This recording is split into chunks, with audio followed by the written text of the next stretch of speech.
Donc, il n'y a pas le sang.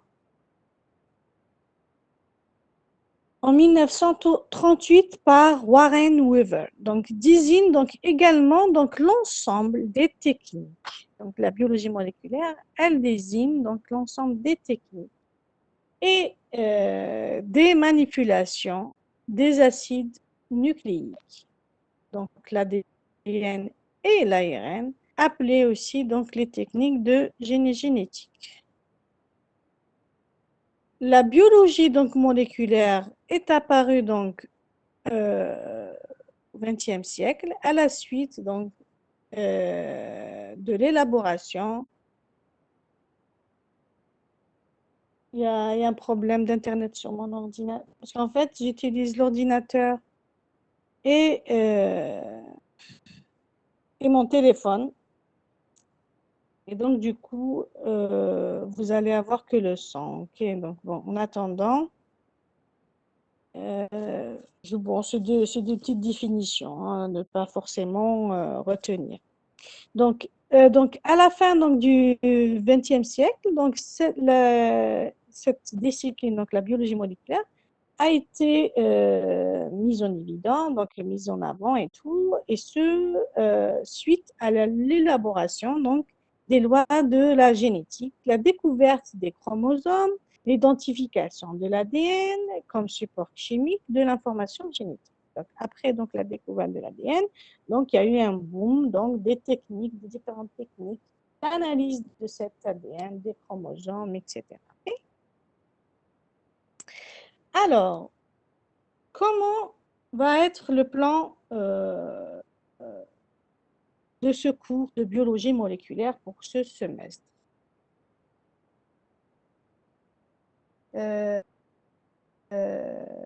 Oui, je sais, donc il n'y a pas les diapos parce que, comme je viens de le dire, donc j'utilise mon ordinateur pour les diapos et le téléphone pour vous parler parce que le son à l'ordinateur ne marche pas très bien.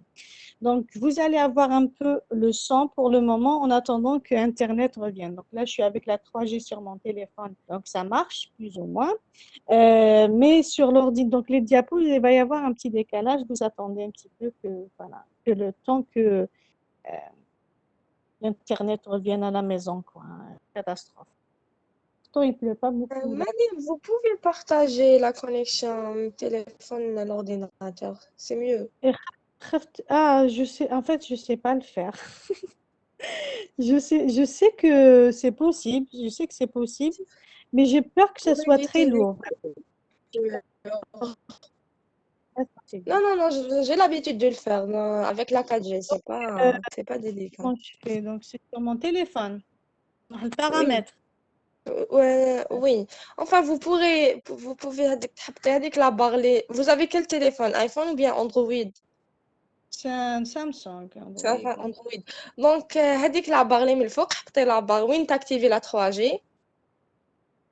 حطي Oui, هذيك bon, oui. وين les données. يا كاينة وحدة اسمها le PT accès mobile.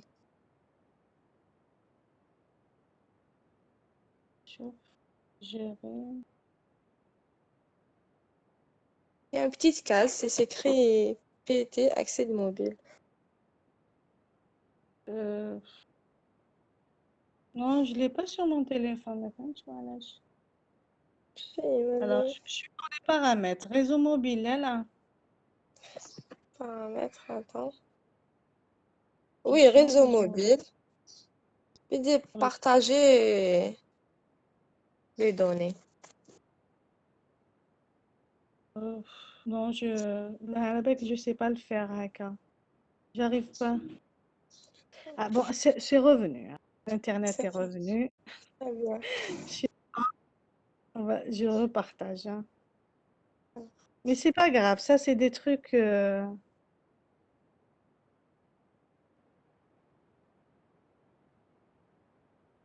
lui là, ma femme, tu vois, laisse-moi acheter l'année.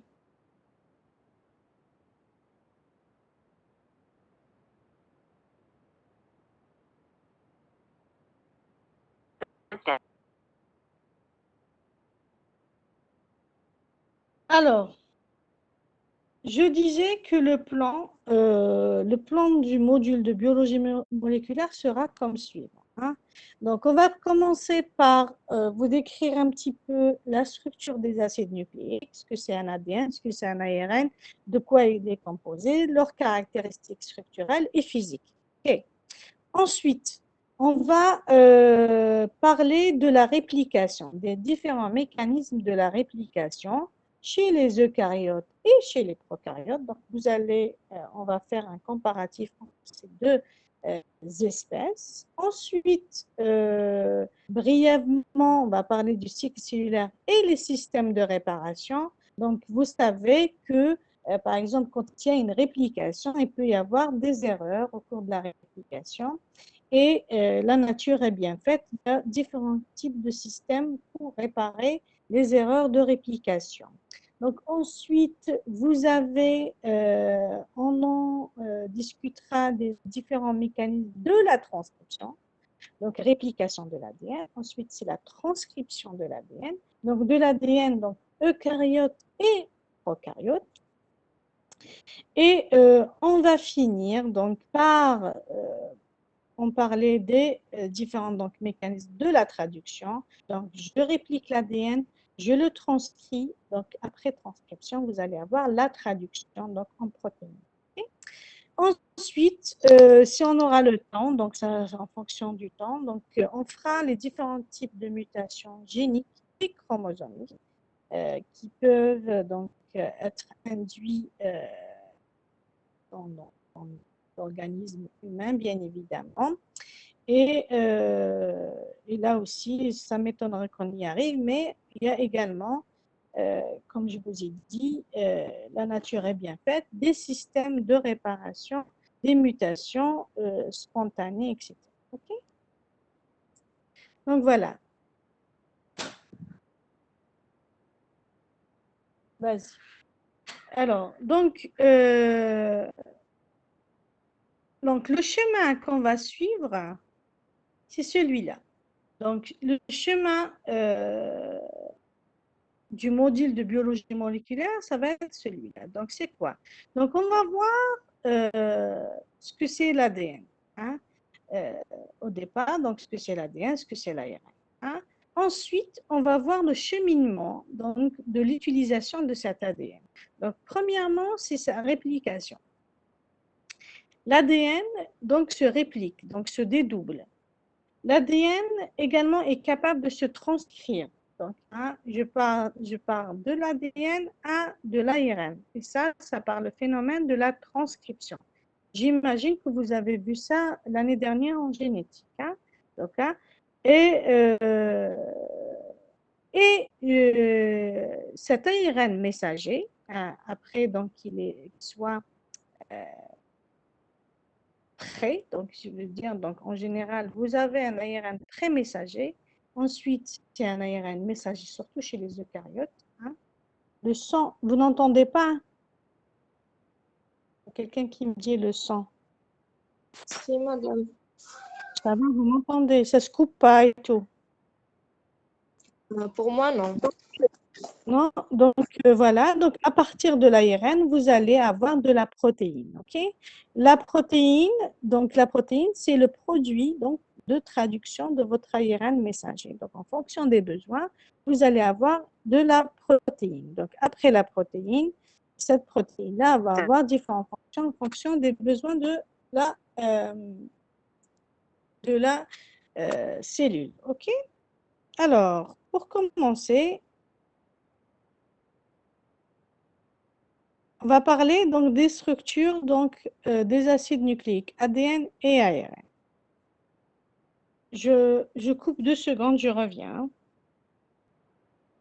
Alors, désolé, donc il faut que vous sachiez que je vais faire mon cours avec mes enfants. Hein, donc, c'est les aléas de faire le cours de la maison. Donc, que je vous présenterai un jour à la fin du semestre. Alors, concernant la composition de l'ADN. Donc, l'ADN, c'est quoi? C'est connu sous le nom d'un acide désoxyribonucléique. Donc, on va voir de quoi il est composé, ce fameux ADN. Donc, A pour acide, donc D pour désoxy,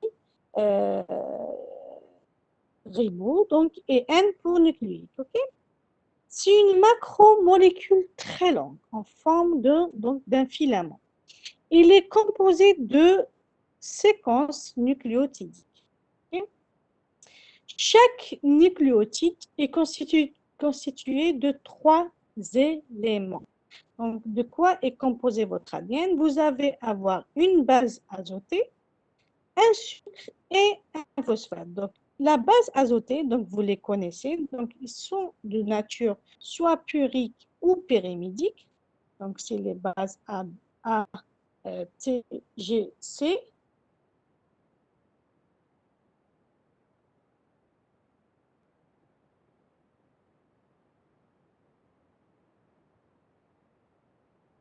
C'est un nucléoside plus un phosphate.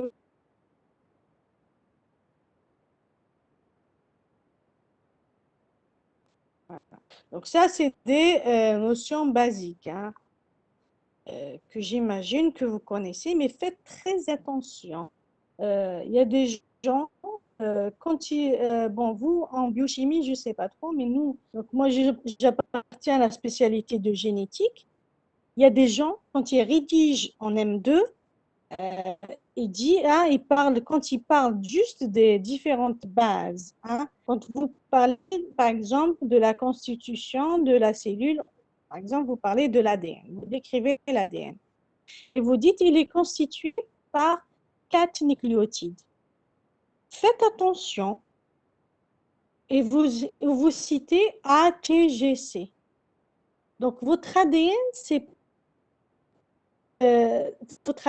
pas que les bases. C'est le sucre, base et phosphate. Donc, faites très attention. Un nucléotide, c'est le sucre, base et phosphate. Ok. Donc, quand vous décrivez l'ADN, vous dites qu'il est constitué effectivement de 4 bases qui sont A, T, G, C. Okay. Donc, ça, c'est un conseil pour la suite, Inch'Allah, quand vous allez avoir votre licence. Après, donc voilà. Donc, votre ADN, donc c'est une succession donc, de, euh, de nucléotides qui sont base, sucre, phosphate. Okay. Donc, votre sucre, votre pentose, le désoxyribose, donc il n'a pas de H ici, on verra après la différence entre l'ARN et l'ADN. Donc, vous avez votre base, votre sucre et vous avez votre phosphate. Okay. Donc là, voilà. Donc en parlant des différents sucres qui composent l'ADN et l'ARN, donc vous avez pour l'ADN, donc c'est un désoxy. Alors il y en a un qui m'a écrit un message.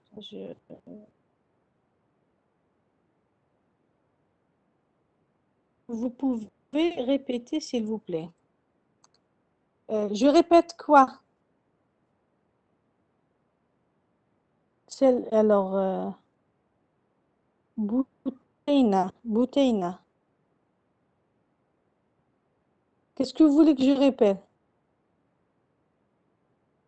On va voir les différentes liaisons. Ok, on va voir tout de suite. Là, suivez-moi pas par pas. Comprenez juste ce que je dis. Ok. Euh,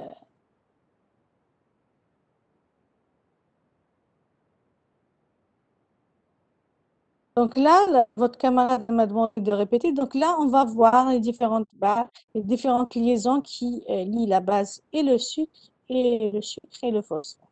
Pour le moment, je veux que vous compreniez que votre ADN est composé d'une base, d'une succession donc, de nucléotides qui sont base, sucre, phosphate. Okay.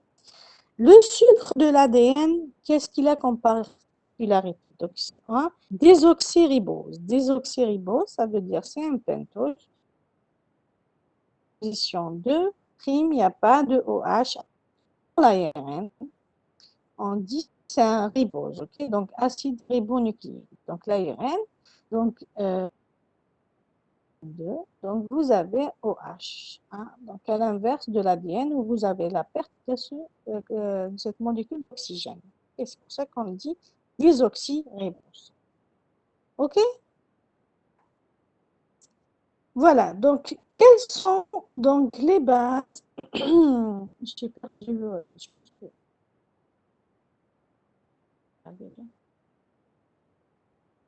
C5.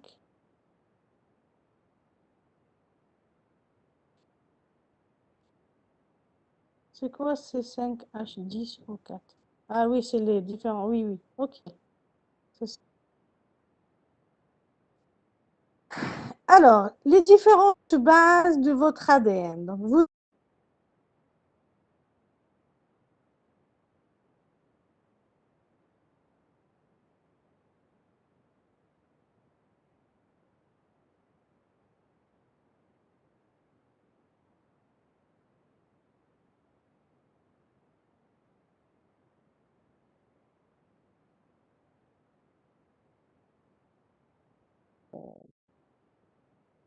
la spécialité biologie moléculaire, donc vous n'aurez pas les diaporamas, mais vous aurez un.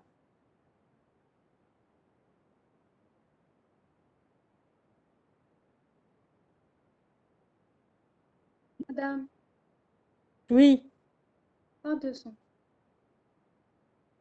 il n'y a pas de sang.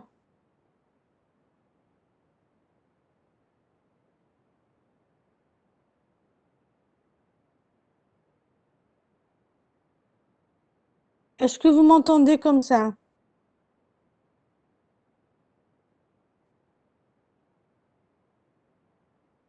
Oui, Ça madame. va, vous m'entendez? OK. Oui.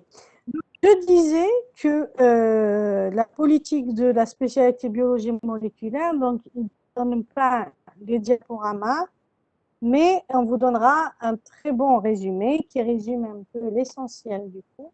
Et bien évidemment, vous prenez des notes. Donc là, quand on vous fait un cours à distance, et maintenant vous êtes, je pense, habitués, ça fait une année que vous faites des cours à distance, vous prenez des notes comme si vous étiez à l'université, ok? Donc, et surtout que, en général, moi, ce que je fais, je vous dis. Donc, des fois, je détaille des choses et je vous dis ça, c'est ce qu'il faut retenir de cette diapo-là. Okay? Donc là, vous devez retenir donc, la différence entre une base purique et une base pyrimidine. Donc, la base purique, c'est deux cycles, c'est les adénines et les guanines. Et les bases puriques, c'est un cycle, un seul cycle carbone. Donc, de 6 carbones, avec deux bases, bien évidemment, de deux azotes. Et donc, vous avez les bases pyrimidiques qui sont la cytosine, la thymine et l'uracile. Donc, on verra après l'histoire de l'uracile qui est présent uniquement donc, au niveau de l'ARN. OK?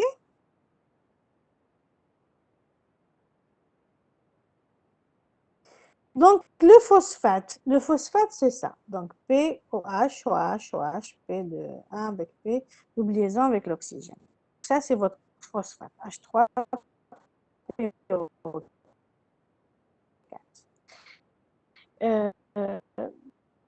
Au niveau de l'ADN, donc, il est dans la base, vous avez votre sucre et le triphosphate.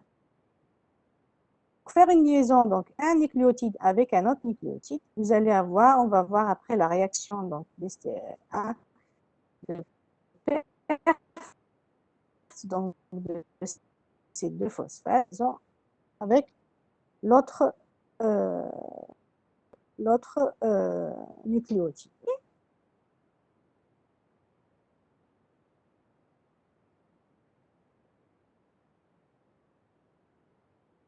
Attends,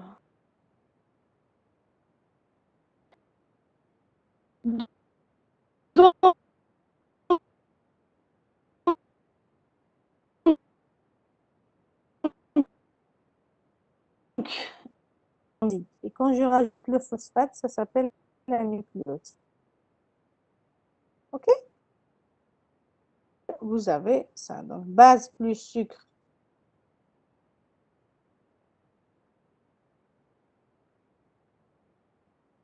nucléoside.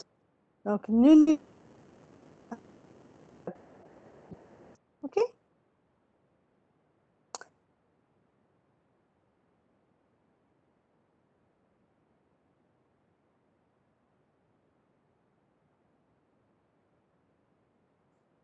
Pour cet ADN, par des donc un groupement phosphate, OK, est composé de. Ceci est possible car les nucléotides trouvés dans un bras qu'on appelle complémentaires avec lesquels ils peuvent interagir. Et donc, tout le monde sait que le T et donc la cytosine se lie donc, à la guanine par hydrogène. OK? OK pour tout le monde. Est-ce que vous arrivez à me suivre? Donc là, hein, je parle doucement. C'est des notions, donc normalement, vous avez peut-être vu l'année dernière en génétique. Donc, pas du nouveau pour vous. Voilà. Les nucléotides donc, sont polymérisés grâce à des liaisons. Et ce camarade me dit, est-ce que les nucléotides sont liés par des liaisons ester? Donc, effectivement, ester ou phosphodiester, le juste, quoi.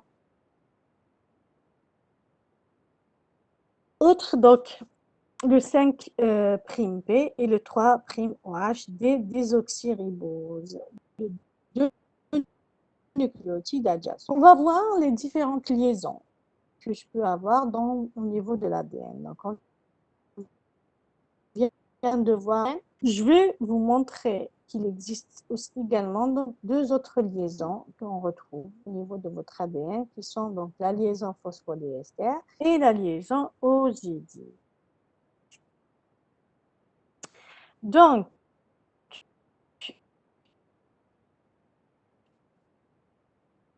je répète, ozidique, c'est quoi? La liaison ozidique, c'est entre votre sucre, on va voir,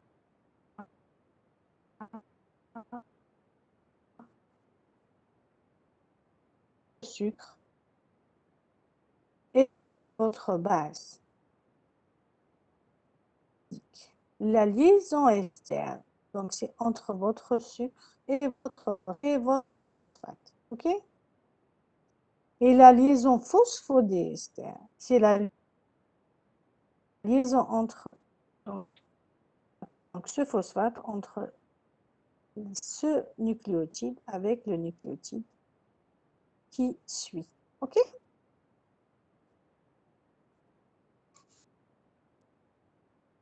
Vous pouvez Est-ce que vous répéter avez juste la compris? liaison Donc, hydrogène. liaison,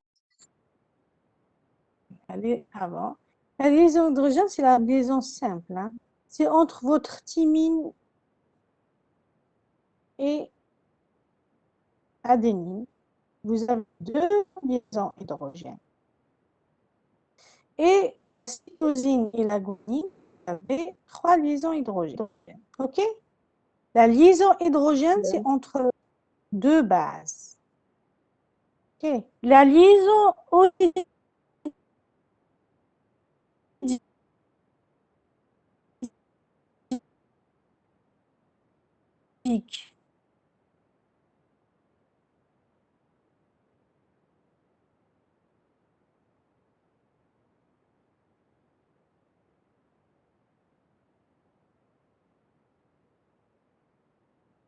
qui n'a pas compris, je répète. Oui, madame. Voilà. Donc, je répète, l'hydrogène, elle est là. Flash. Liaison hydrogène. Liaison oxydique, je la mettrai ici. Base, sucre. Liaison oxydique. Base phosphate. Liaison ester. Comme votre phosphate, il fait une liaison avec ce sucre-là et ce sucre-là, pour ça qu'on me dit phosphodiester. Donc, deux liaisons ester, votre phosphate, il fait. OK? Structurellement, ADN a certaines caractéristiques, donc il est antiparallèle. Ça veut dire il est orienté 5', 3' d'un côté, et le complémentaire, donc le brin complémentaire, il est orienté bien évidemment de 5' en bas, 3' en haut. OK? Ils sont complémentaires, donc les deux brins d'ADN. Alors, je vais regarder, il y en a un qui m'a posé une question. Je vais revenir. La polymérisation. La polymérisation, c'est le rajout, donc en fait, c'est le rajout des nucléotides. Oui, c'est ça. La polymérisation, c'est ce qu'on va appeler après, quand je vais répliquer. Donc en fait, une polymérisation, ça se fait par des polymérases. OK? Donc, la polymérase, c'est quoi? C'est une enzyme qui va vous faire, qui va vous...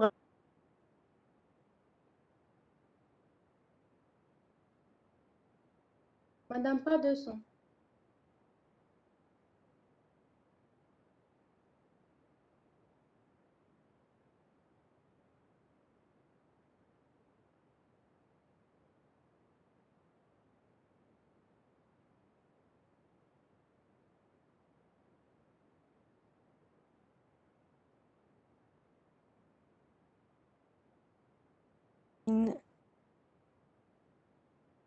Abdinouz.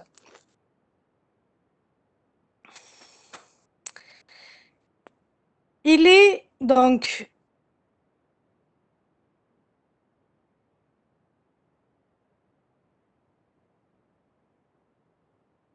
Madame,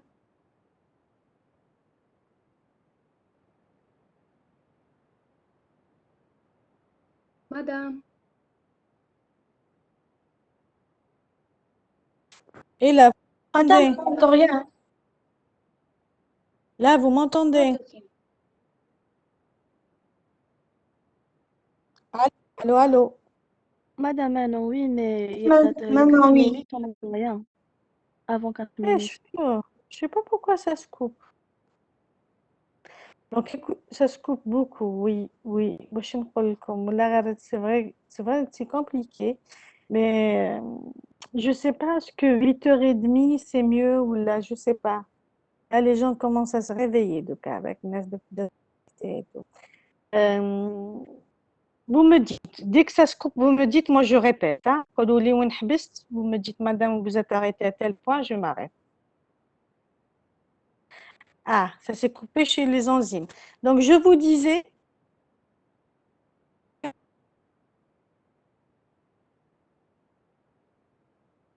Madame, pas de son.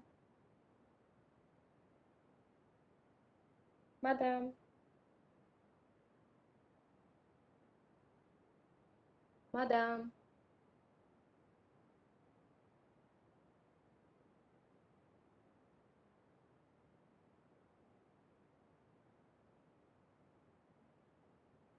des ARN polymérase. On verra après les différents types, donc au fur et à mesure que le cours avance. Donc là, donc j'ai répété ici donc les caractéristiques structurales. Madame, madame, madame, s'il vous plaît, il y avait une coupure. Genre, avant, quand كي رحتي تعاودي راح le son. oui, madame.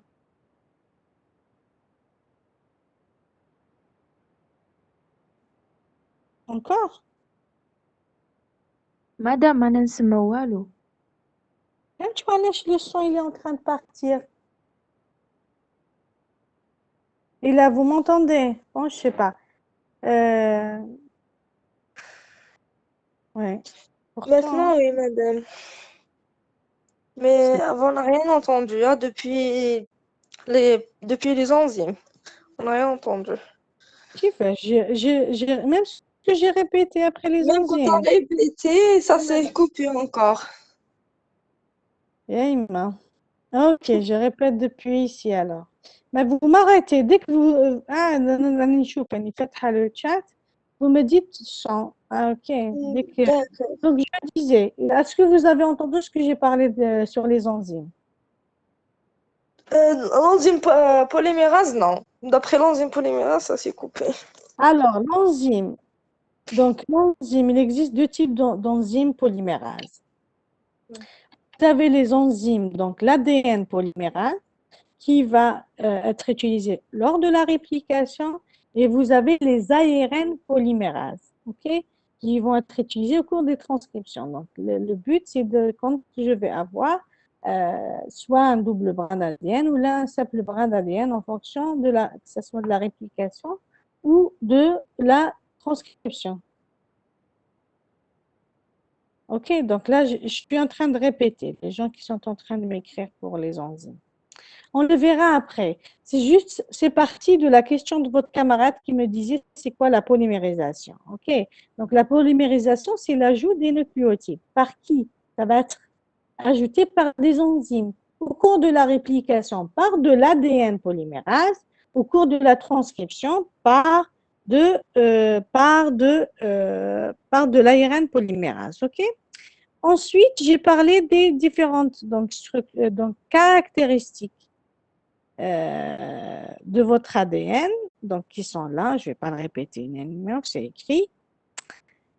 Et je vous ai dit, est-ce que vous m'entendez? Oui, madame. Ouais, Oui, madame. sinon je ne peux pas répéter. C'est la quatrième fois que je répète toute seule, quoi. Comme une... Ok, donc là, en plus de la forme B, vous connaissez tous. Donc, hein, les gens, ils connaissent tous, ils pensent que l'ADN, il a une forme B et je vais vous citer les différentes caractéristiques de l'ADN de forme B. Mais il existe deux autres formes, ok? On peut retrouver chez les plantes et même chez les humains ou là chez les... Hein. Si vous avez la forme A et la forme Z, ok? Celle-là, si vous êtes curieux, vous pouvez regarder sur Internet quelle est la différence. Mais cette année, il n'y a pas de sang. Vous m'entendez pas? Si, on vous entend. Il y en a un qui m'a dit pas de sang. C'est bon. Donc, cette année, je vous épargne les détails de différentes formes, la forme A et la forme Z de l'ADN. OK? Donc, la forme donc B, vous avez donc c'est une double hélice droite. Vous avez donc les groupes phosphates à l'extérieur, donc, qui sont là. Donc, vous avez les groupes phosphates à l'extérieur. Donc, la chaîne qui est parallèle, donc vous avez un brin qui est orienté 5', 3', et le brin complémentaire est orienté donc, dans l'autre sens. Donc, là, c'est normal, c'est complémentaire. Donc, le 5', en face, il aura le 3', et en bas, le 3' aura en face de 5'. Okay? Son diamètre est de 20 angstroms. Le nombre de paires de bases par tour, donc vous les connaissez. Ça aussi, c'est des notions que normalement vous avez vues en génétique. Donc 10,5 paires de bases. Angle entre deux plateaux successifs et 10 degrés. Vous avez des conformations des ceux qui sont twist ou endo. Donc là aussi, d'habitude, je détaille ces deux formes cette année. Non. Liaison, donc, base sucre, elle est anti. Donc, donc là aussi, c'est une histoire de position de carbone et d'oxygène, etc. La distance entre deux plateaux, vous savez aussi, donc elle est de 3,4 angstroms. Donc, l'axe de la double hélice centré sur le plateau. Vous avez donc un sillon majeur et un sillon donc mineur, donc qui ont la même profondeur.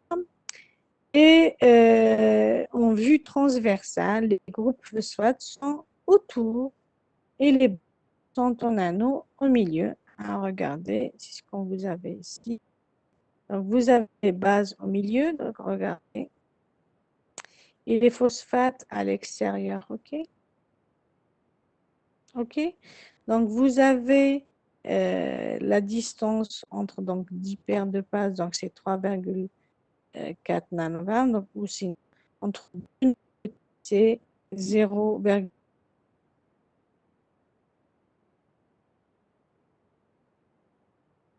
Madame le son. Madame. Madame.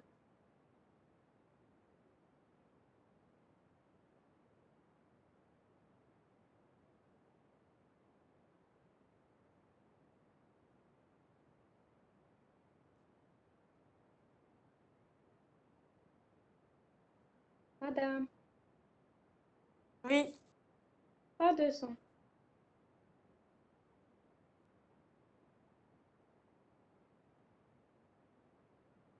Madame.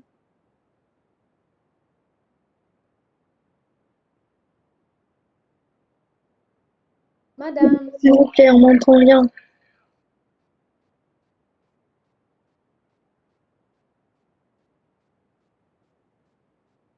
Il n'y a pas de son. Je peux te lire? Il n'y a pas de son, madame. Ana wala.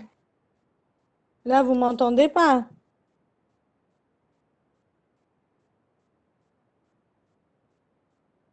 Maintenant, si, mais ça s'est coupé, madame. Allez, je vous disais juste que c'est juste un schéma sur le petit sillon et le grand sillon, ok? C'est l'histoire de quand la double hélice s'enroule. Alors, les propriétés physiques de la double hélice. On va faire vite comme ça. Vous savez tous que l'ADN est chargé négativement grâce à qui? Grâce au phosphate, donc l'oxygène du phosphate qui est libre, ok?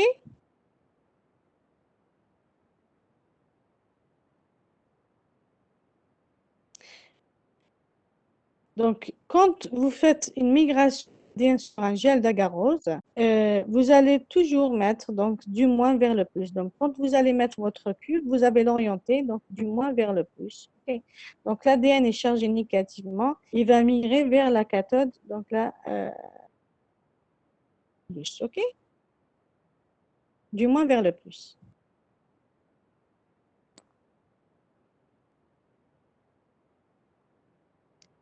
Madame.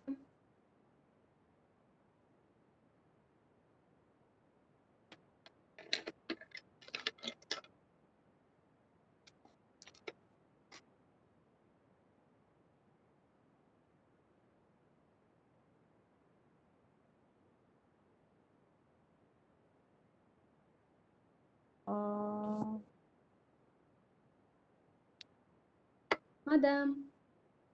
Oui. Pas de son.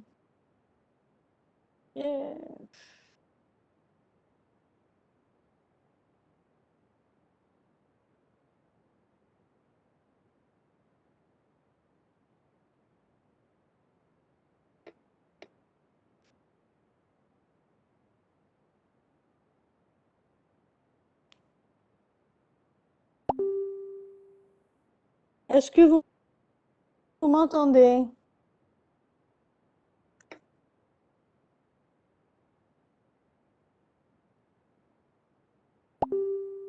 Madame, c'est trop.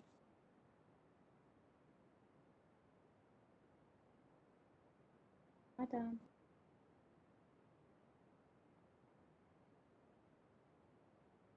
Est-ce que vous m'entendez?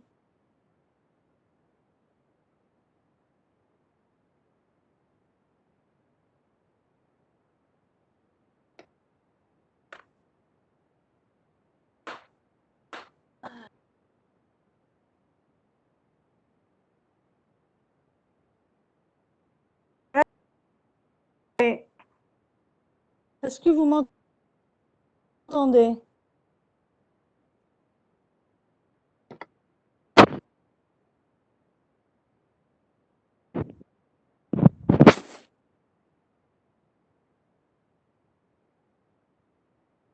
Il n'y a toujours pas le sang. Oui, madame, on vous entend. Est-ce que vous m'entendez? Oui, madame, on vous Oui, entend madame. maintenant. Mais il n'y a plus de diapo. Eh oui, mais bon, vous me dites, c'est trop, c'est pas la râle, hein. Je pense que vous avez pris l'habitude de ce genre de problème. Si vous ne comprenez pas, je répète, mais je peux rien faire de plus. La râle. Moi, j'aimerais bien vous faire le cours à l'université. Ouais, nous aussi, madame. Oui, mais la râle, écoutez, on est dans des conditions où on ne peut pas. La diapo est partie parce que comme l'Internet, je sais pas, c'est des jours, quoi. C'est des jours. نهار إيه نهار لا، je sais pas. Alors, donc, est-ce que vous avez entendu ce que j'ai dit sur l'ADN qui est chargé négativement? Elle est chargée négativement à cause de phosphate, groupe Oui, phosphate, c'est madame. ça. Très bien. Le groupement phosphate. C'est tout ce que j'ai entendu. C'est tout ce qu'il faut, c'est tout ce qu'il faut retenir. OK? Oui, les propriétés physiques de l'ADN sont, donc, ils sont de 4. Donc, premièrement, il est chargé négativement grâce au phosphate. Ça, c'est ce qu'il faut retenir. OK?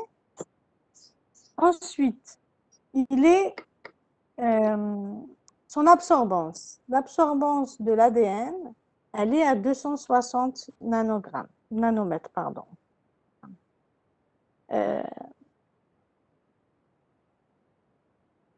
Attends, je vais Madame, pas de... faire ça. Comment?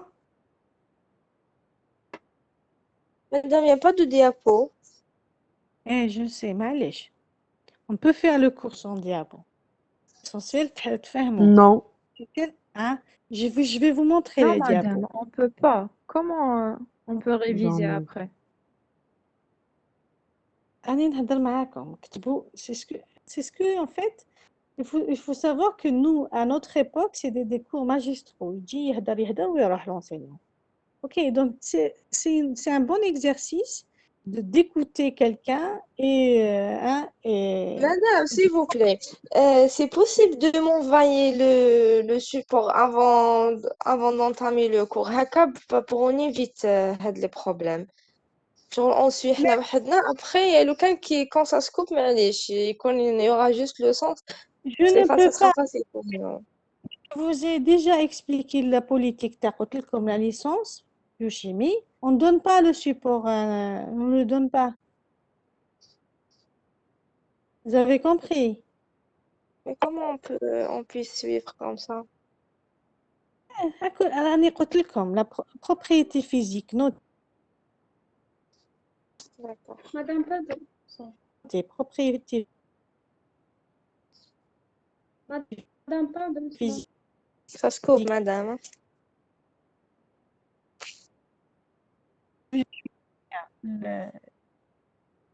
Madame, Je vais vous dire. Oui, oui. pas de son.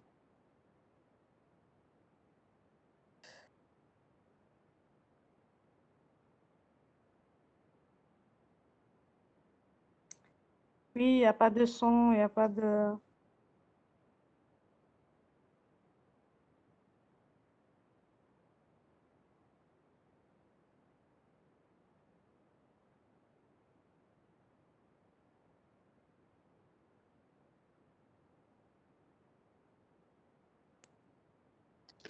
Madame, Oui, oui. pas de son. Madame, de préférence, رجعي لنا الديابو s'il vous plaît. Parce que Oui, cordial comme diapo. Il n'y a pas de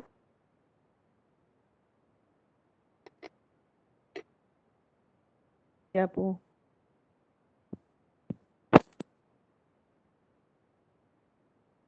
Et vous avez du caractère, tout Métani.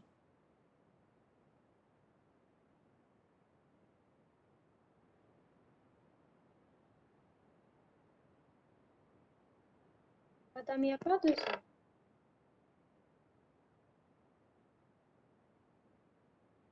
madame.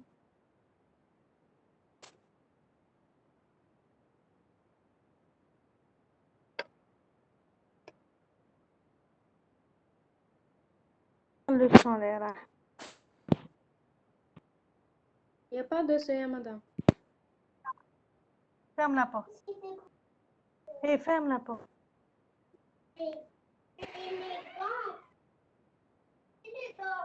Oui, oui.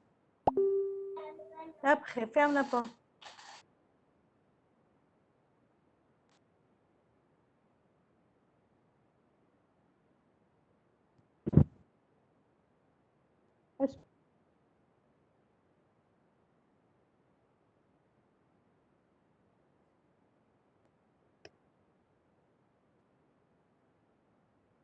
Il n'y a pas de son. Vous m'entendez? Oui, madame.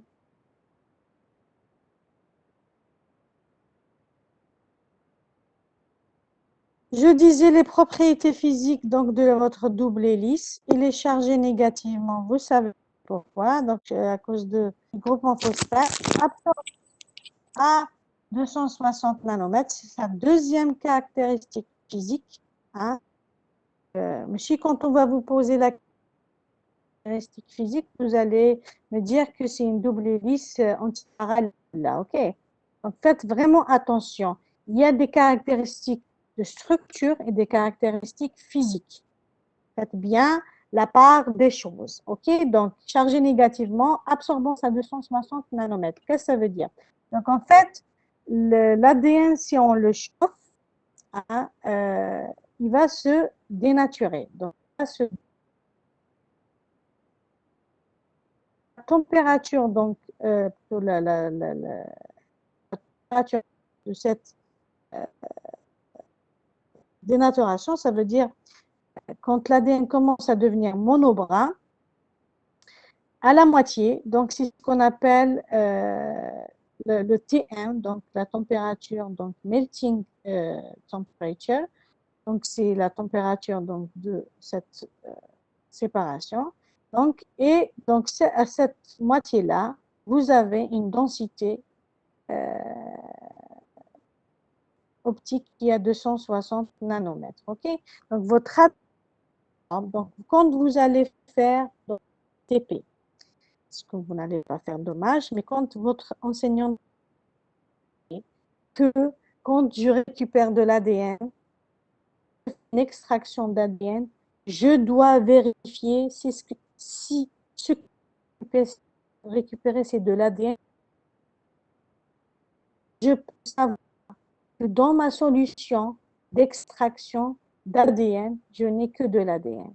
Et ce, grâce à la mesure de son absorbance. Hein, et à la lumière des UV. Donc, vous avez tout un processus pour mesurer donc, la densité optique donc, d'absorbance de votre ADN qui doit être à 260. OK? Et pour la pureté, vous allez voir que vous allez faire 260 sur 280, que vous allez voir ça. Je n'ai pas compris. Vous n'avez pas compris quoi?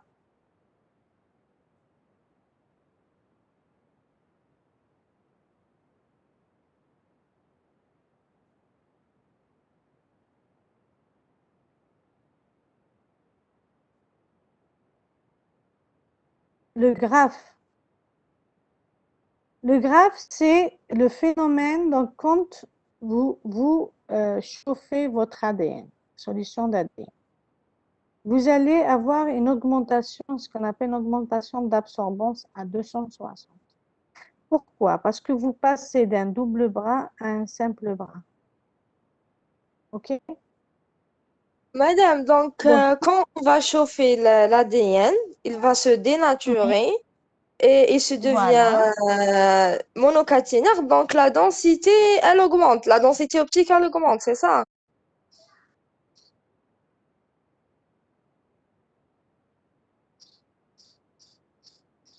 Madame, il n'y a pas de son. Oui, oui, non, je n'étais pas en train de parler. Ah, d'accord. OK? Donc, et le T1, la température, donc, la température, donc c'est ce qu'on appelle, donc vous allez voir après le TM, etc. C'est la température où vous avez 50% d'ADN qui est double brin, qui est séparé. OK?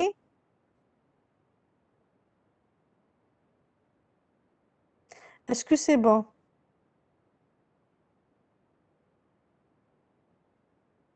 Donc, l'absorbance de votre ADN simple brin, elle est à 260 nanomètres. OK? C'est ce qu'il faut retenir. Donc, vu ce qu'on vient de voir, votre ADN est capable de se dénaturer et est capable de s'hybrider. Donc, l'ADN double bras s'hybride et se dénature. Donc, se nature et se dénature. Okay? L'hybridation, c'est quoi? C'est une association spontanée, spécifique et réversible de deux brins complémentaires.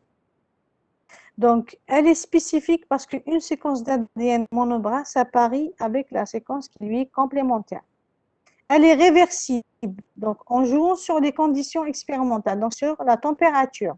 On peut donc entraîner ou briser donc la dissociation.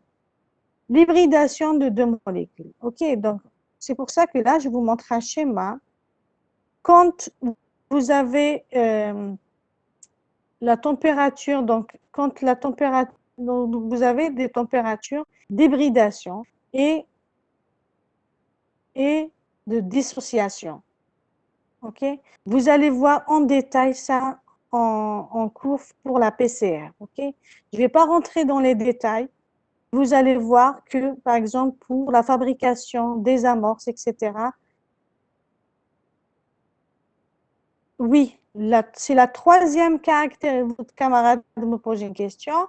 La troisième caractéristique physique de votre ADN, c'est l'hybridation. OK? Et d'ailleurs, vous allez voir que pour faire une PCR, vous allez voir en TD, vous allez avoir utilisé des amorces. Ces amorces-là, vous allez les designer. On va vous montrer également comment on design, comment on les constitue. Et quelles sont donc la succession des nucléotides. Comment on les constitue et quelle est la température d'hybridation. C'est ce qu'on appelle la température, le TM. La température d'hybridation, c'est la température où vous avez 50%, au moins 50% de votre ADN qui va être hybridé. Donc, voilà. Je suis en train de parler là.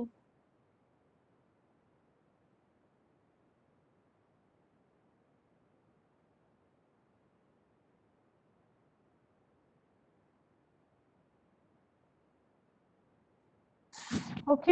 Donc, vous, qu'est-ce que vous devez retenir le cours?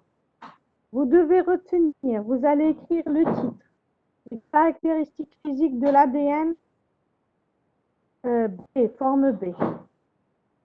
Premièrement, la charge négative. Deuxièmement, l'absorbance à 260 nanomètres. Troisièmement, c'est l'hybridation. Hein? L'ADN double brin s'hybride. Et quatrièmement, c'est la dénaturation. Comme il peut s'hybrider, il peut se dénaturer. Hein? Donc, ça se dénature grâce à la température. Donc, je peux dissocier et réassocier mon ADN en fonction de la température.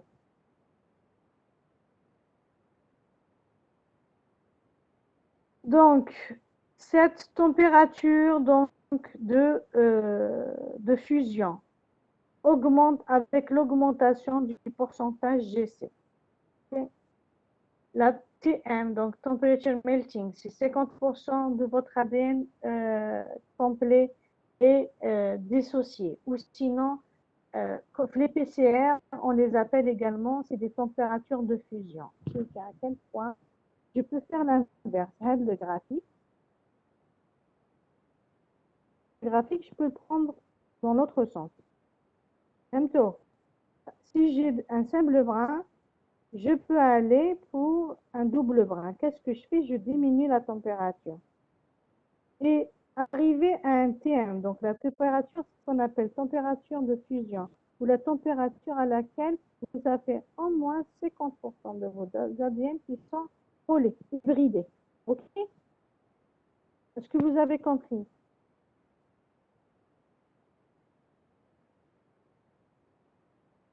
Et oh,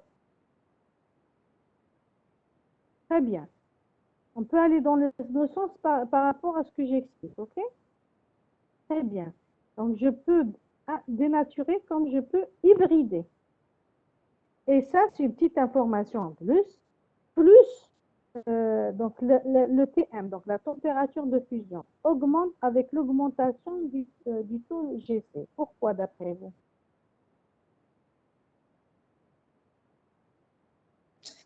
Pouvez répéter, madame, la question, s'il vous plaît? On vous entend loin. Pourquoi la température de fusion augmente avec l'augmentation du pourcentage en GC? Parce que les liaisons entre GC, c'est des liaisons covalentes. C'est pas les mêmes liaisons. Donc, ça prend du temps pour se dénaturer. Là, c'est pas une histoire de covalence, là. Parce qu'on a trois liaisons Non, hydrogènes. pas trois, c'est plus de liaisons, c'est vrai, oui. C'est ça. Voilà. Parce que vous avez 3 liaisons hydrogènes pour GC et 2 liaisons hydrogènes pour AT. OK? D'ailleurs, pour faire les amorces, pour faire une PCR, quand on les design, vous allez voir, bientôt vous allez les voir. Le premier TD, c'est de l'extraction d'ADN. Après, vous allez voir les différents types de PCR. En fait, le pourcentage de GC dans une amorce doit être un peu important. Pourquoi?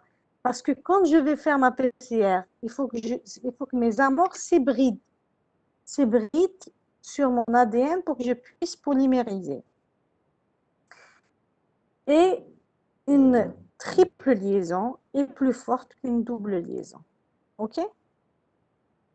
Donc, pour dénaturer, c'est plus compliqué. OK? Donc, il faut une température plus élevée. OK? Alors, Une question. Quand un ADN il est dénaturé, ça se peut, il y a du nature normale. C'est oui, réversible. Normal. c'est réversible. D'accord. Voilà. Expérimentalement, OK? Alors, je passe à l'ARN maintenant. On vient de voir l'ADN très brièvement. Vous avez vu les caractéristiques structurales de l'ADN et vous avez vu les 4 caractéristiques physiques de votre ADN. OK? Maintenant, l'ARN. L'ARN, c'est des polymères ribonucléiques. Donc, qui sont reliés, donc acides ribonucléiques. OK? Ils sont reliés entre eux par des liaisons, donc 3', 5' phosphodiester. Ils comportent donc un sucre qui est le ribofuranose. Vous avez les 4 bases, adénine, guanine, cytosine, et à la place de la thymine, vous avez l'uracile. OK? Donc, à place de T, vous avez le E. Ensuite, et vous avez bien évidemment un groupement phosphate, donc ARN, polymère également de nucléotides. Je répète encore une fois, un nucléotide, c'est un sucre base phosphate, et le nucléoside, c'est sucre plus base. OK?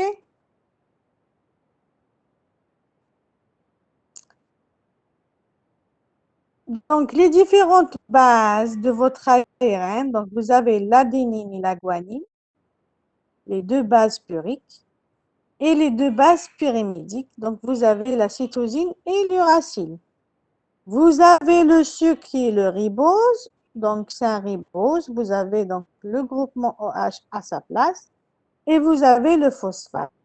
Hein, c'est la même chose que pour l'ADN. OK? Donc là, c'est la structure primaire, simplement. Sauf que, contrairement à ce qu'on pense, ce que vous pensez, toujours, on vous a toujours dit que à partir de l'ARN, vous allez avoir de l'ADN, vous allez avoir transcription d'un ARN messager. Donc, votre ARN dans votre tête, il est simple bras. Il n'a pas de structure secondaire ou là, okay? Mais contrairement à ce qu'on pense, il a une structure secondaire et même tertiaire. Donc, vous pouvez avoir des liaisons hydrogènes qui peuvent s'établir entre, par exemple, le A et le U ou le C et le G. Est-ce que vous m'entendez? Oui, madame. Oui, ça ne se coupe pas. Non. Très bien. Donc, ces liaisons entraînent une conformation en double hélice sur uniquement certaines régions, pas tout votre ARN, hein, certaines régions de votre ARN. La formation de ces doubles hélices entraîne des motifs, c'est ce qu'on appelle structuraux, qui sont définis comme boucles internes, boucles externes, des tiges, des enflements. Vous avez même des boucles mixtes. Donc, vous avez ce schéma-là qui vous montre la structure secondaire que peut avoir un ARN. Donc, votre ARN peut avoir donc ce type de conformation où vous avez certaines bases qui peuvent se lier entre elles, bien évidemment, par des liaisons donc hydrogènes. Et du coup, donc, ça peut créer, donc là où il n'y a pas de liaison, ça peut créer des boucles. Donc, soit vous avez une boucle terminale, quand elle est en intérieur, donc c'est une boucle interne. Une boucle multiple, c'est elle qui va avoir plusieurs tiges. Donc, vous avez ça, ce qui est entre deux boucles, c'est la tige. Vous avez également des bulbes ou enflements. Et vous avez bien évidemment au bout un segment qui peut être non appareillé. Okay. Donc ça, c'est une structure secondaire qui peut en fait avoir un ARN. Oui. Où on peut trouver cette structure de Vous allez voir. Par exemple, l'ARNT peut avoir ce type de structure. OK. Je vais vous montrer l'exemple de ce type de structure. OK. Et je complique encore les choses. L'ARN peut avoir également une structure tertiaire, donc encore un autre repliement entre lui-même. Hein. Donc des régions secondaires, plus ou moins distantes d'une molécule d'ARN, peuvent interagir entre elles et entraîner encore un repliement dans l'espace de la molécule. Okay. Par exemple, sur ce schéma-là, je peux avoir un repliement, c'est par exemple, je ne sais pas comment vous l'expliquer, c'est par exemple ça, il est vers le bas, peut se lier à là. Hein. Donc ça peut faire encore des structures tertiaires. Okay. Ces interactions peuvent être des liaisons hydrogènes entre bases complémentaires dans les régions qui sont non appariées ou des interactions entre les bases et les atomes du squelette ribose-phosphate. C'est un peu la complexité des structures, donc des ARN qui peut être tertiaire au lieu d'être simple ou la secondaire. OK? Donc, vous savez tous qu'il existe 3 types d'ARN. Vous avez l'ARN messager, l'ARN de transfert d'ARN T, et vous avez l'ARN ribosomique, donc ARN-R. OK? On va les voir un par un. Donc là, je vais vous les définir un par un. Et on va aller voir leurs utilisations au fur et à mesure, en fait, que le cours de biologie moléculaire avancera. Okay. On va voir donc comment est produit l'ARN messager, comment est produit l'ARN T et comment est produit l'ARN ribosomique et dans quel cas sont utilisés ces 3 types d'ARN. Okay. Donc, les ARN sont les copies de gènes de l'ADN. Donc, l'ARN vient de l'ADN. Donc, c'est des régions qui sont présentes au niveau de votre ADN qui vont être transcrites en ARN. Okay? Donc, l'ARN messager, donc, il assure le transfert donc, de l'information génétique des chromosomes vers le cytoplasme où ils sont traduits en protéines.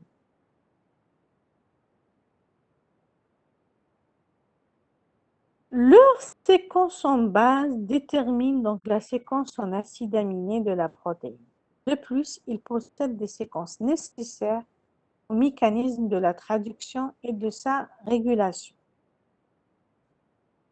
Alors, un ARN messager, il n'est pas produit comme ça, juste pour perdre le temps, juste comme ça, il est produit comme ça. Non, il est produit dans un but particulier, l'ARN messager. Okay. Quand, par exemple, votre organisme nécessite une protéine particulière, une enzyme particulière. Donc, je ne peux pas passer de l'ADN à la protéine directement. Par exemple, j'ai mangé beaucoup de sucre.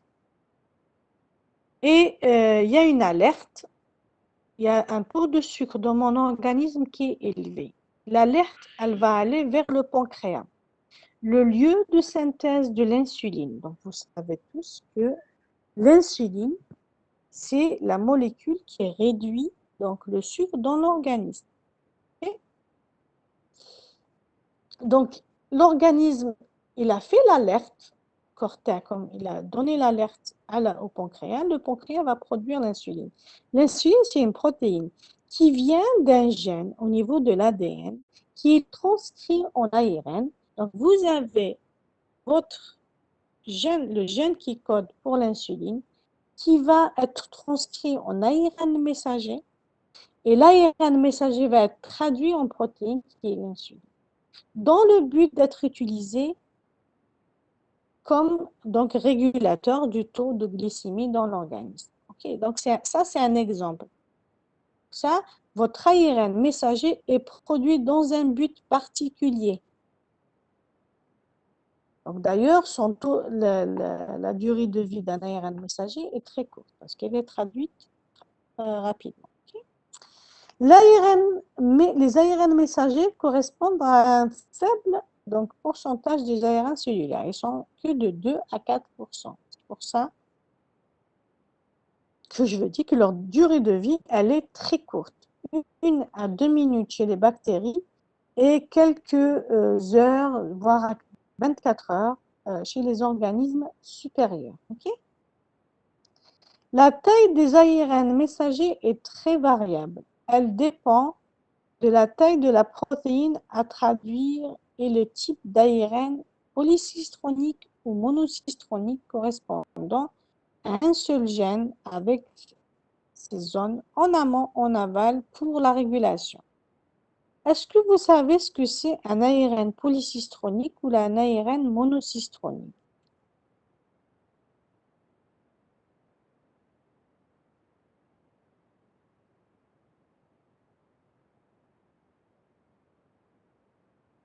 Non.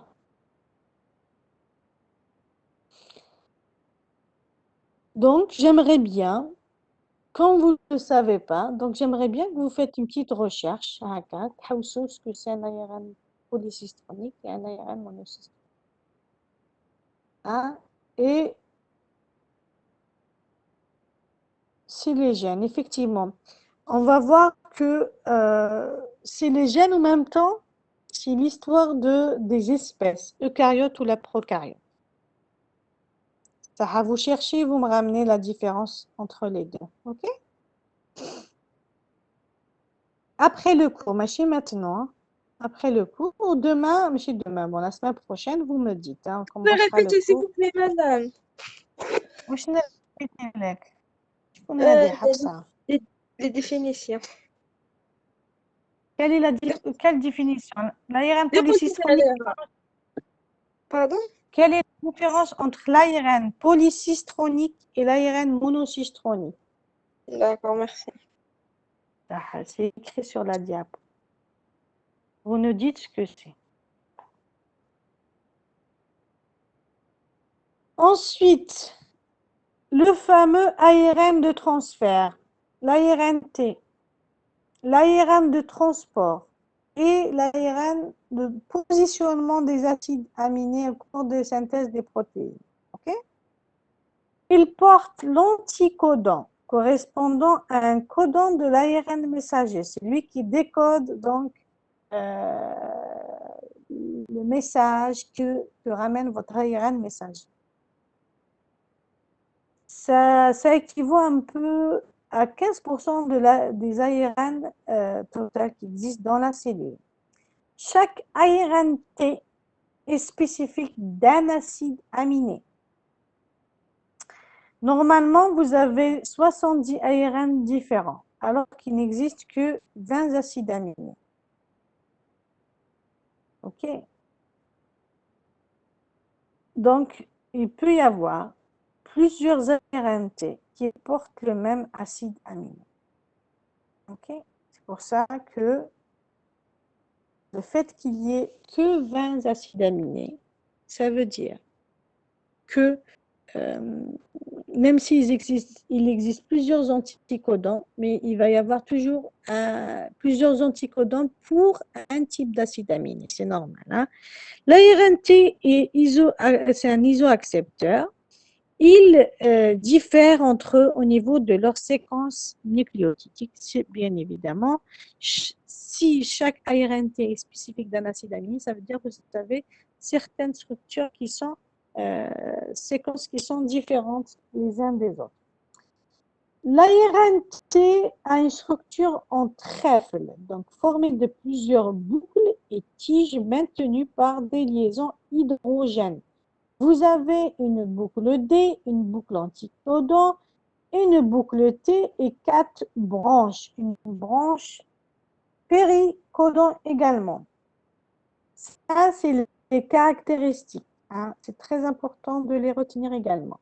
Et vous avez une extrémité 3' CCA, une extrémité 5' phosphate. La CCA, c'est l'extrémité 3', c'est elle qui vous ramène donc votre acide aminé. On va le voir après. Donc, une branche D, une branche T et une branche de l'anticodon. Voilà votre fameux ARNT. OK? Vous avez donc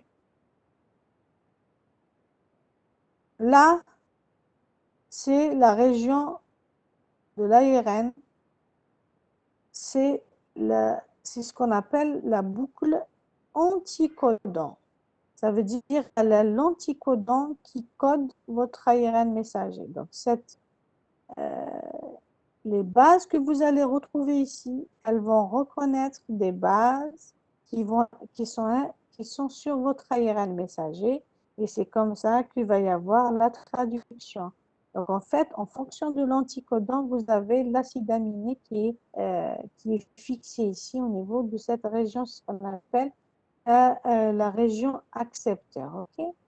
Évidemment, vous avez une boucle T, vous avez une boucle D et vous avez des branches D et T. OK?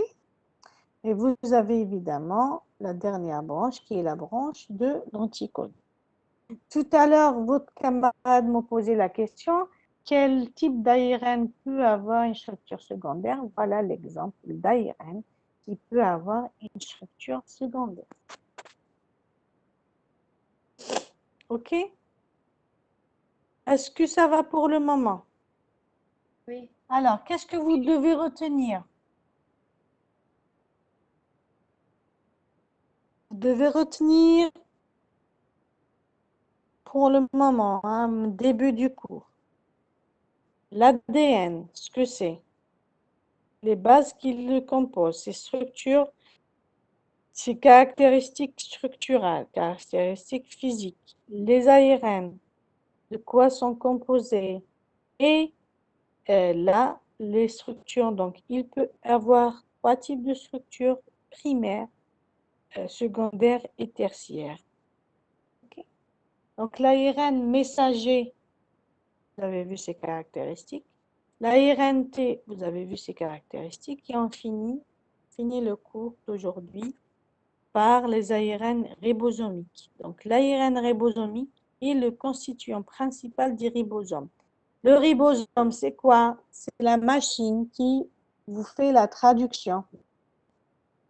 OK? C'est au niveau du ribosome que vous allez produire votre protéine. C'est au niveau du ribosome des cellules pancréatiques que vous allez produire votre insuline. Ah, en langage plus simple, comme ça, je vous donne des fois des exemples concrets, les notions qu'on vous donne, OK? Les différents ARN ribosomiques sont à la fois l'ossature et le cœur du ribosome. Un complexe ribonucléoprotéique composé de 35% de protéines et 65% d'ARN. Okay? Donc ça, c'est la composition de votre ribosome. Hein. Servant à la traduction de l'information génétique codée sur un ARN messager. Okay? En plus des ARN ribosomiques, le ribosome est constitué d'une cinquantaine de protéines appelées des protéines ribosomiques. Ça, c'est en plus. Les ARN ribosomiques sont eux-mêmes produits à partir des gènes codés dans l'ADN. Ils sont transcrits sous forme de précurseurs plus lents qui sont ensuite clivés pour donner les différents types d'ARN ribosomiques.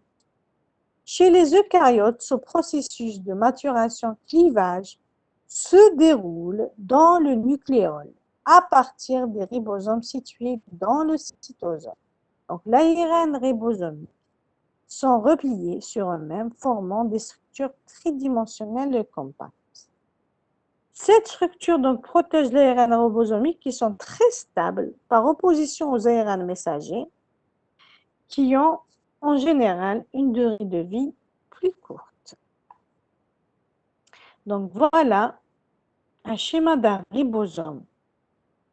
Vous avez votre ARN messager qui est là. Et vous avez l'ARNT, c'est celui-là.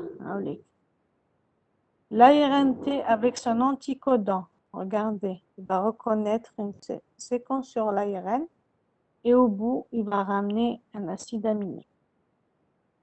OK, et votre ribosome est constitué d'ARN ribosomiques. Les ARN ribosomiques, comme je viens de le dire, et comme pour l'ARN messager également, ils sont transcrits sous format de précurseurs. Donc, c'est des pré-ARN messagers, des pré-ARN ribosomiques. L'ARN messager, par exemple, il est en pré-messager. Qu'est-ce qui se passe? Normalement, vous êtes censé les connaître, les différentes régulations post-transcriptionnelles d'un ARN messager. Qu'est-ce qui se passe pour l'ARN messager après sa transcription? Les exons, quand vous dites les exons, qu'est-ce que ça veut dire? Vous avez une maturation, effectivement. Qu'est-ce qui se passe? Les exons et les introns. J'aime bien les exons et les introns. Réellement, il faut être précis. Alors, les introns, oui. Qu'est-ce qui se passe? Voilà. Il y a élimination des introns. Cette étape-là, on l'appelle l'épissage aussi. Qu'est-ce qui se passe également? Eh bien, qu'est-ce qui se passe également? Non, non, non, c'est fou d'éliminer des gènes non codants. Hein? Faites attention. Alors, il faut être très, très, très, très, très précis.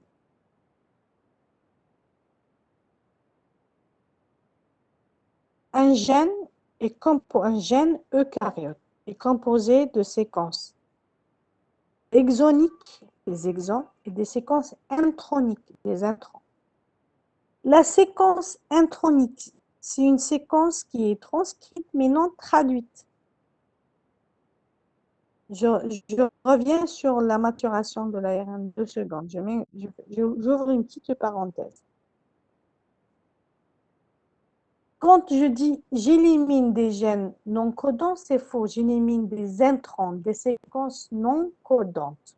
Et faites très attention. Hein. En biologie moléculaire, il faut être précis. Il ne faut pas être à peu près.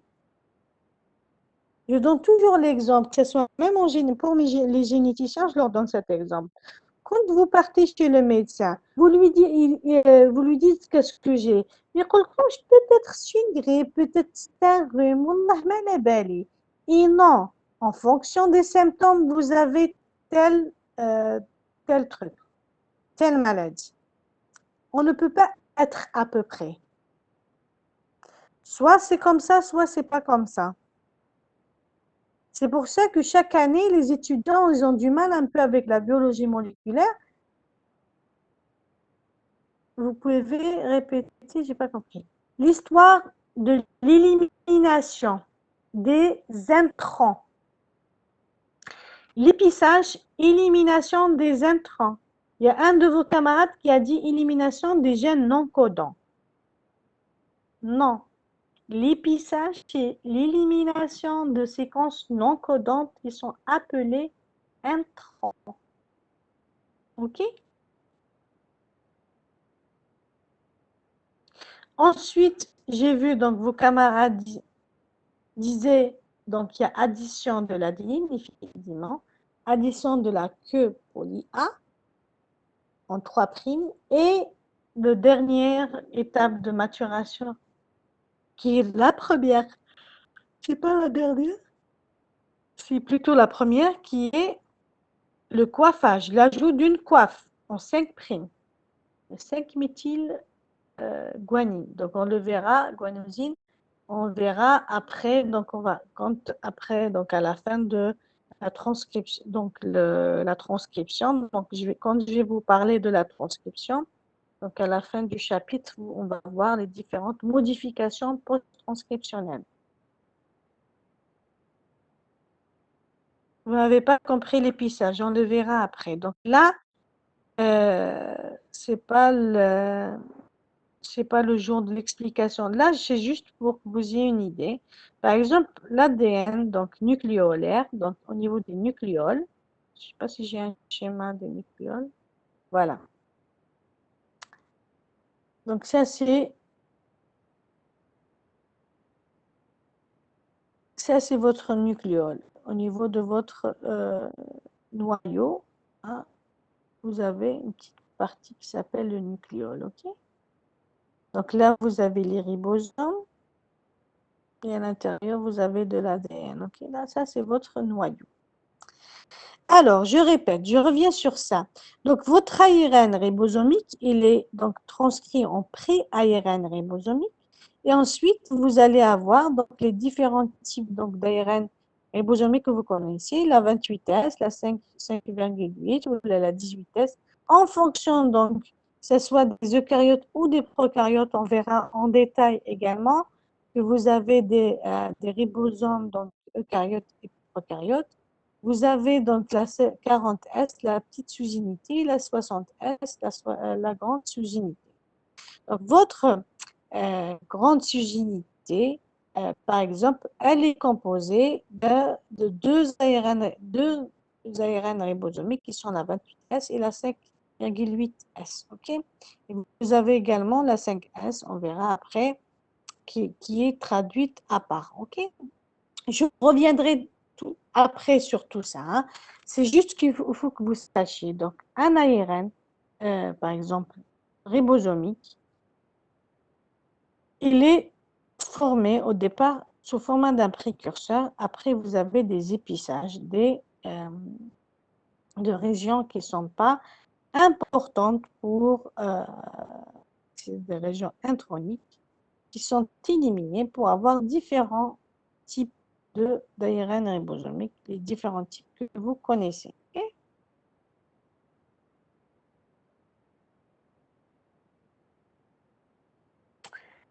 Alors, je m'arrête ici. Donc, il est 11h, 1h30 quand même. J'espère que ça ira mieux la séance prochaine. Alors, qu'est-ce que je voulais vous dire? Donc, la séance prochaine, exceptionnellement, se fera samedi parce que Madame Mendil va, ça, d'après votre délégué, va vous prendre jeudi. C'est à confirmer. Mercredi soir, elle vous confirmera ça, ok? Voilà. Est-ce que ça va? Est-ce que vous avez des questions avant de quitter? Léo, personne n'a Non, de madame, questions? c'est clair. C'est clair? C'est clair, Alors, madame. désolé. Madame, donc on n'aura pas un support. Les diaporamas, non. Mais vous allez avoir un résumé hein, avec les schémas, avec tout ce qu'il faut. Hein. On va vous l'envoyer par D'accord, cette merci. semaine. OK? D'accord, merci, madame. Vous prenez des notes. OK? Vous prenez des notes. Oui, bien sûr. Il faut apprendre à prendre des notes parce que quand un enseignant parle, moi je le vois en génétique. Hein.